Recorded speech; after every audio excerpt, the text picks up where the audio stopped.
South Africa is one of Africa's richest countries, but it can't keep the lights on.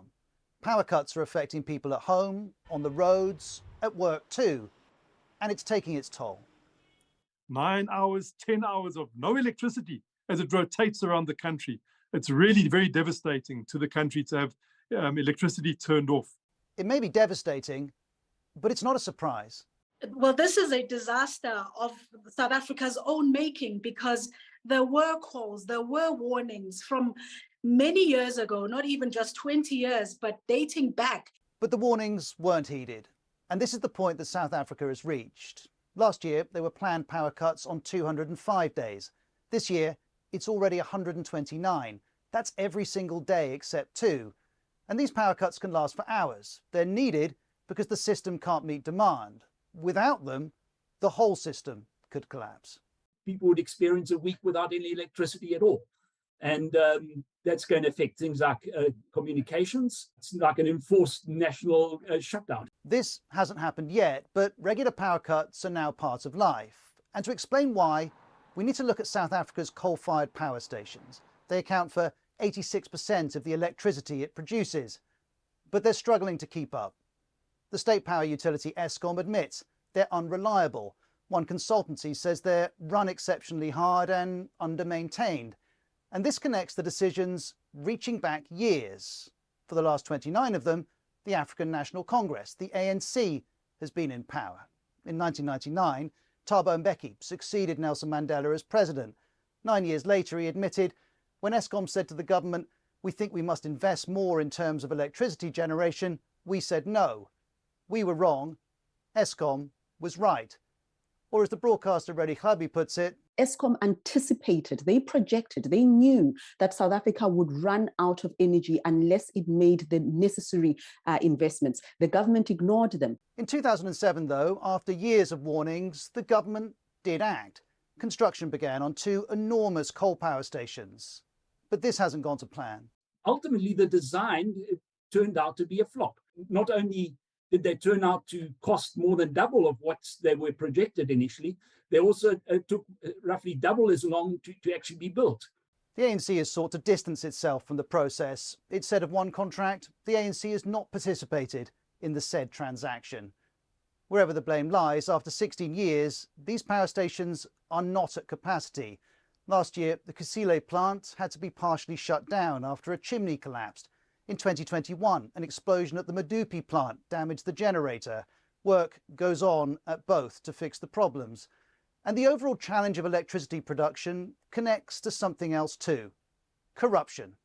And there were new allegations earlier this year. The source was Andre de Ruyter, who until February was CEO of Eskom. According to South Africa's News 24, Mr. de Ruyter is now believed to be staying in Germany.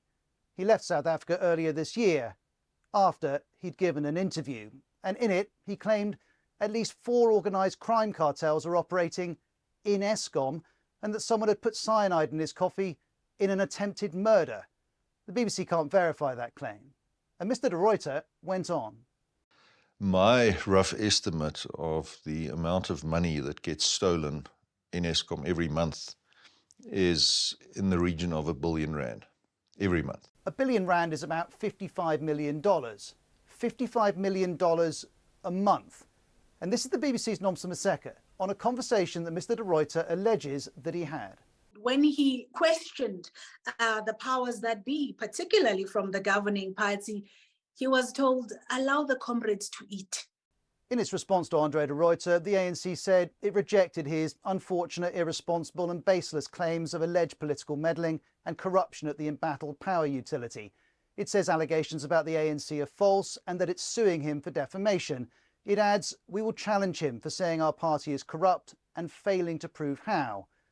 But Mr. de Ruyter isn't alone in connecting the power cuts to allegations of malpractice. Money was set aside, billions, to give to the power utility, to invest in new coal stations, generating power capacity, bringing in expertise, and so on.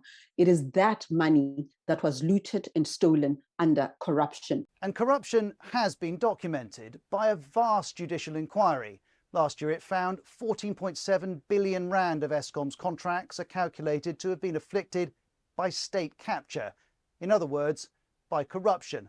That's more than $900 million, much of it looted during the 2010s, when Jacob Zuma was president.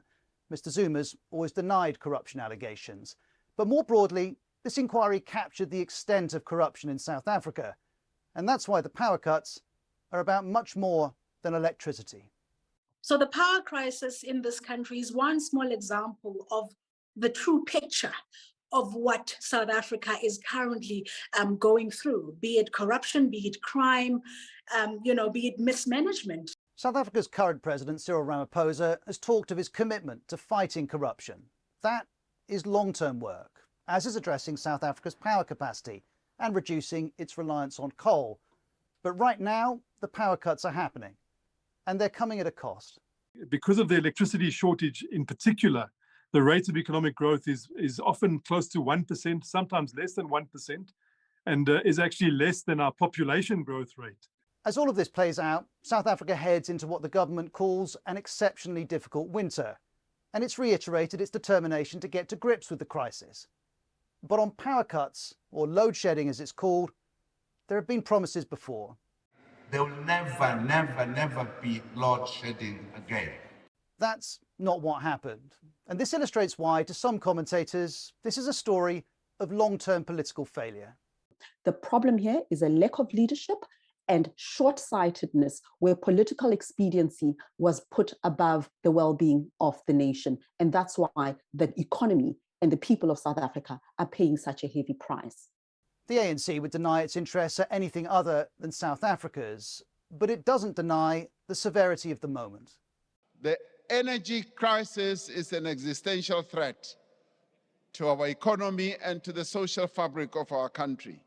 And so, while this is a story specific to South Africa, there's a broader lesson here that systems do have breaking points, moments when the state can no longer provide for the people it serves, moments that are almost always years in the making.